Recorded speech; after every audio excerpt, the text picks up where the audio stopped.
সুনিতার special দিনে সুনিতার বাড়ি যাচ্ছি অনেক মাস পর। ভাবছিলাম যে ফোন টোন করবো না, গিয়েই একবারে দেখবো। সত্যি সত্যি হয়ে গেল, আমার মা হয়েছে, মার শরীর খারাপ, মা বলছে আসবো না। আমি না চলো একটুখানি। খুব খুশি হয়েছি, কি মিষ্টি লাগছে, দেখতেই পেলে তোমরা সুনিতাকে কত মিষ্টি লাগছিল। আর সবচাইতে বড় কথা, আজ ওর জীবনের একটা খুব বড় স্পেশাল দিন।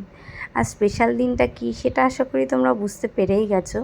তবুও বলছি, আজকে হচ্ছে সুনিতার 9 মান্থ বেবি শাওয়ার। যাই হোক, সেই দিনটা প্রত্যেকটা মেয়ের কাছেই কতটা স্পেশাল সেটা তো সেই মেয়েটা ভালো জানে। আর এই দিনটা আমার কাছেও ভীষণ ভীষণ স্পেশাল, কারণ আমি অনেক অনুষ্ঠান বাড়িতেই যাই, অনেক নিমন্ত্রণ বাড়িতে যাই, কিন্তু এটা আমার কাছে এই প্রথম এরকম একটা অনুষ্ঠানে আমি ছিলাম। তাই জন্য এটা আমার কাছে ভীষণ স্পেশাল। আর সুনিতা আমার কাছে ভীষণই স্পেশাল। আর কতটা স্পেশাল যারা আমার ভিডিও মোটামুটি দেখো তারা জানো যে ও আমার খুব খুব খুব ক্লোজ বান্ধবী।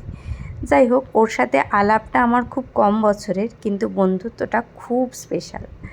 ও আমাকে অনেকবার বলেছিল যে তোমাকে আসতেই হবে, তো আমি তাই জন্য স্কুল থেকে ছুটি নিয়ে আমি গিয়েছিলাম ওর এই স্পেশাল দিনটায় ওর জন্য। যাই হোক, তারপরে ওর এখানে খাবারের এই জায়গাটা আমরা একটু সুন্দর করে সাজিয়ে দিচ্ছিলাম, আর আমিও একটু হেল্প করছিলাম, কারণ আমি তো সাজাতে খুব একটা ভালো পাই না, বাট যেটুকু পারি তো সাজিয়ে দিয়ে সুন্দর করে ওকে স্পেশাল ফিল করাচ্ছিলাম। যাই হোক, ওর অনেক ইচ্ছা ছিল এই দিনটা নিয়ে যে আমরা যেন অবশ্যই যাই, তাই আমি আর মা চলে গেছিলাম ওর বেবি শাওয়ারে। ওকে কেমন লাগছে তোমরা কিন্তু অবশ্যই একটা কমেন্ট করে জানিও। আর এই ভিডিওটা অনেকটাই দেরি করে আমি আপলোড করছি। আর তোমরা জানো যে আমি সমস্ত ভিডিও প্রায় একটু দেরি করে আপলোড করি, একটু ব্যস্ত থাকার কারণে, আমার অন্যান্য কাজের কারণে ভিডিও আপলোড করার একটু সময় আমার সত্যিই খুব কম থাকে, তো সেই কারণে সব কিছুই লেটে আপলোড করি। যাই হোক, ওর মা আশীর্বাদ করলো, তারপর ওর বর আশীর্বাদ করলো, এবং ওর বর হচ্ছে দেখো ওকে কত সুন্দর একটা গিফট দিয়েছে। এটা কি সেটা আশা করি তোমরা সকলেই জানো। তো যাই হোক, ওকে এটা পরে কেমন লাগছে চলো সেটাও একটু দেখে নিই। আর ওকে কিন্তু খুব সুন্দর লাগছিলো এই জিনিসটা পরে, আর জিনিসটা কিন্তু খুব সুন্দরও হয়েছে।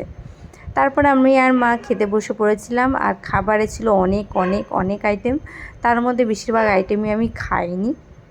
তো যেগুলো যেগুলো খেয়েছি মোটামুটি একটু দেখালাম তোমাদের সাথে। তো খাওয়া দাওয়া ছিল অসাধারণ অসাধারণ, টেস্টি টেস্টি খাবার ছিল। তারপরে ওকে আমি একটু রিল বানিয়ে দিচ্ছিলাম, কারণ দেখো ওর মেহেন্দিটা কতটা সুন্দর হয়েছে। আর ও হচ্ছে এক হাতে গার্ল আর এক হাতে বয় লিখেছিল মেহেন্দির মধ্যে, তো ওকে খুব মিষ্টি লাগছিল। এই ছিল আজকের ভিডিও, আজকের মতো টাটা।